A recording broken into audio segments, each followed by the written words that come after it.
તો જય માતાજી મિત્રો, સ્વાગત છે આજના આપણા નવા બ્લોગમાં. તો કેમ છો બધા? મજામાં છો ને? આપણો બ્લોગ જોતા હોય પછી મજામાં જ હોય ને. અને તમે ખાલી લાઈક કરીને રાખો, બ્લોગ તો આપણે બનાવશું. તો જોડાયેલા રહો બ્લોગમાં, કન્ટિન્યુ કરો. તો બ્લોગ શરૂ કરીએ.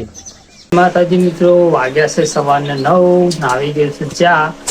તો મારે ચા અને કુરકુરિયા. તો અપુબા ખાવા બેસી ગયા છે કુરકુરિયા. અપુબા કોઈ બોલો, જે અડે બોલો. તો અપુબા કોઈ બોલતા નહીં, તો આપણે ચા અને કુરકુરીનો નાસ્તો કરી લઈએ. તો મિત્રો, હમણાંથી તો 2-3 દિવસથી લાઈટ નથી, તો સીવવાનું કામ પણ કોઈ થયું નથી ખાસ. તો આજે આ 2 શર્ટ તૈયાર કર્યા છે, એને હવે ગાલ બટન કરાવવા આપણે થરે જવું છે. લાઇટ પણ નથી અને કોમ પણ નતું થતું, બધું લાઇટિંગ બગડ્યું હતું. તો હાલ હવે હમ કરી જશે. નાસિકબા બેઠા છે, બસ વ્લોગમાં જોડે રહો. તો આપણે 2 દિવસની ગેપ પણ તે માટે જ પડી છે, કેમ કે મોબાઈલમાં ચાર્જિંગ કરતું નહોતું. મિત્રો વાગ્યા છે 7, તો આપણે હવે હાથ પગ ધોઈને ગોગા બાપુને દીવો કહી નાખશું. તો વ્લોગમાં જોડાયેલા રહેજો અને કન્ટિન્યુ કરજો.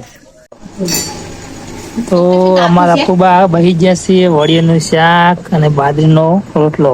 બોલો કવાનો બોલતો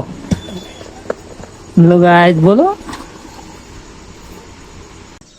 જય માતાજી મિત્રો, તમને થોડોક વ્લોગ બનાવવાનો ટાઈમ ઓછો મળે છે, તો વ્લોગમાં સપોર્ટ કરતા રહેજો. આપણે 2-3 દિવસે વ્લોગ મૂકતા રહીશું, કેમ કે થોડું કપડાનું પણ આપણે સીવવાનું કામ પણ વધારે હોય છે, તો વ્લોગિંગમાં ટાઈમ ઓછો મળે છે. છતાં આપણે થોડો ટાઈમ કાઢીને વ્લોગિંગ ચાલુ રાખશું.